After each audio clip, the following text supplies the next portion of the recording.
দাসীর সাথে সহবাস জায়েজ হলে টাকা দিয়ে পতিতালয়ে গেলে কি গুনাহ হবে? কারণ তখন তো সাময়িক সময়ের জন্য দাসী কেনা হয়। হ্যালো বন্ধুরা, চলুন প্রথমে এই ভিডিওটি দেখে আসি। ভিডিওটি যদি ভালো লাগে অবশ্যই ভিডিওটিতে একটি লাইক, আর নতুন নতুন এমন ভিডিও পেতে আমাদের চ্যানেলটি এখনই সাবস্ক্রাইব করে বেল আইকনটি প্রেস করে আমাদের সাথেই থাকুন। অত্যন্ত আফসোসের বিষয় যে প্রশ্নকর্তার দাসী সম্পর্কে ধারণা নাই। কৃত দাসী, সাধারণ দাসী না, কৃত দাসীর সাথে সহবাস করা জায়েজ আছে, স্ত্রীর মতো আচরণ করা জায়েজ আছে। কার জন্য? ওই কৃতদাসীর যে মালিক তার জন্য। কৃতদাসীকে তিনি মনে করেছেন কৃতদাসী মানে হলো বাসার কাজের লোক, নাউযুবিল্লাহ। কৃতদাসী হলো যুদ্ধের পরে, মনে করেন মুসলিমদের সাথে অমুসলিমদের যুদ্ধ হলো, সেই যুদ্ধের পরে পরাজিত যারা, তাদের মধ্য থেকে যারা বন্দী হয়ে চলে আসছে, যুদ্ধবন্দী, এদের মধ্যে পুরুষদেরকে বলা হয় কৃতদাস আর মেয়েদেরকে বলা হয় কৃতদাসী।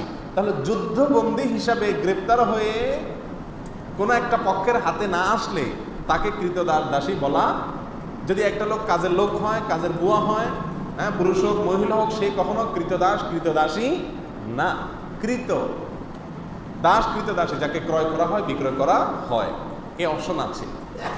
এখন কৃতদাসী যদি যুদ্ধবন্দী হিসাবে আসে, যে ব্যক্তির মালিকানায় আসবে, অর্থাৎ যোদ্ধাদের মধ্যে যে বন্টন করা হবে যুদ্ধলব্ধ সম্পত্তিতে, যার ভাগে পড়বে সে তার মালিক। সে চাইলে তাকে রাখতে পারে, চাইলে তাকে বিক্রিও করে দিতে পারে। এ হলো কৃতদাসী সম্পর্কিত সংক্ষেপে কথা। এখানে কৃতদাসীর সঙ্গে সহবাস করাকে ইসলাম অ্যালাউ করেছে কেন? এটা নিয়ে আমাদের নাস্তিক ভাইদের বা নাস্তিক বন্ধুদের প্রশ্নের কোনো শেষ নেই। তারা বলে, হ্যাঁ, একজন কৃতদাসীর সাথে ইসলাম সহবাস করাকে কীভাবে বৈধ করেছে? কেন বৈধ করেছে আমি সংক্ষেপে শুধু বলতে চাই।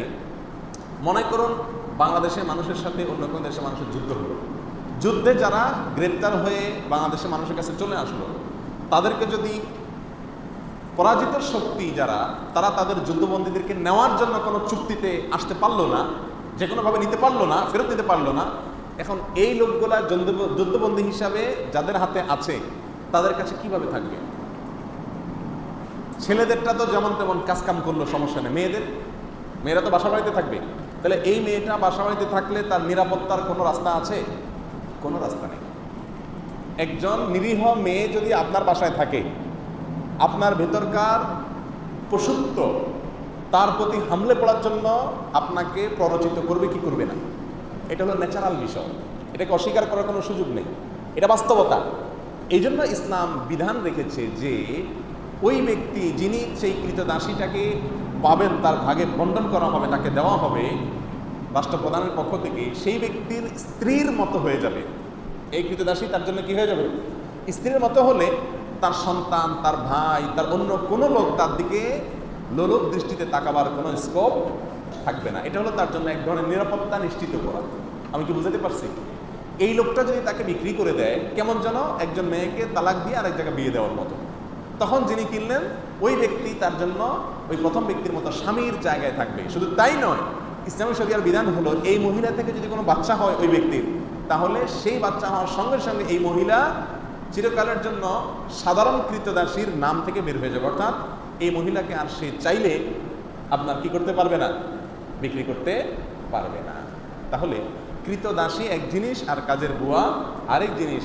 আপনি কৃতদাসীর সাথে সহবাস করা যায়, সেজন্য পতিতালয়ে যাওয়াকে জায়েজ বলবেন, এটা মূর্খতা ছাড়া। ভিডিওটি ভালো লাগলে অবশ্যই ভিডিওটিতে একটি লাইক দিয়ে দেবেন, আর নতুন নতুন এমন ভিডিও পেতে আমাদের চ্যানেলটি এখনই সাবস্ক্রাইব করে বেল আইকনটি প্রেস করে আমাদের সাথেই থাকুন।